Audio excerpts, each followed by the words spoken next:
హ, రానే. నేత్రి. సర్లే, మీకు నైని అని పిలవడమే ఇష్టం అనుకుంటా. అలాగే పిలవండి. ఈవిడెవరు బాబు గారు? మీలాగే చిరునవ్వు నవ్వుతూ ఎంతో హుందాగా అందంగా ఉన్నారు. మా అమ్మ. ఎక్కడున్నారు? పునర్జన్మలో గాయత్రి పాపగా పుట్టిందన్న సంగతి కూడా మర్చిపోయిందా నాయని? నమ్మబుద్ధి కావడం లేదు. నేను తప్ప తనకెవరో గుర్తులేరా ఏంటి? మీరు చెప్పలేదంటే ఆవిడ ఇక్కడ లేరనే అనుకుంటా. దేవతలా ఉన్నప్పుడు దేవుళ్ళ దగ్గరికి వెళ్ళుంటారు. పునర్జన్మలో మళ్ళీ నా కూతురుగా ఉంటుంది మా అమ్మ. అలా జరగాలని కోరుకుంటాను.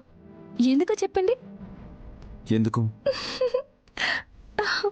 మిమ్మల్ని పెళ్లి చేసుకున్నాక మీ కన్న తల్లిని కనేది నేనే కదా అని మీకెలా చెప్పాలి?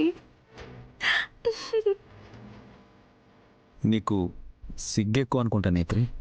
ధైర్యం కూడా ఎక్కువే.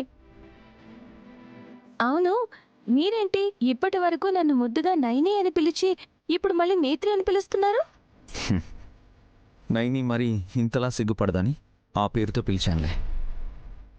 లేదు బాబుగారు, మీకు నచ్చిన పేరు నైని కాబట్టి నన్ను అలాగే పిలవండి.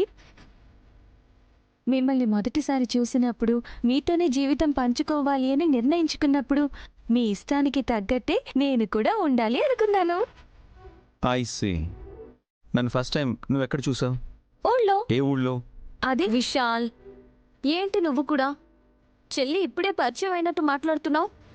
నువ్వేంటి చెల్లి ఇల్లంతా కొత్తగా చూస్తున్నట్టు చూసి మెల్లగా నా కళ్ళు గప్పి మర్దిగారి దగ్గరకు వచ్చావు? అంటే అక్క, ఆయన్ని బాగా దగ్గర నుంచి చూడాలనిపించింది. విశాల్, నువ్వు దేవీపురం వెళ్ళొచ్చి 2 రోజులు కూడా కాలేదు.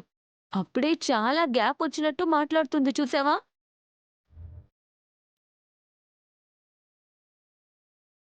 దేవీపురం.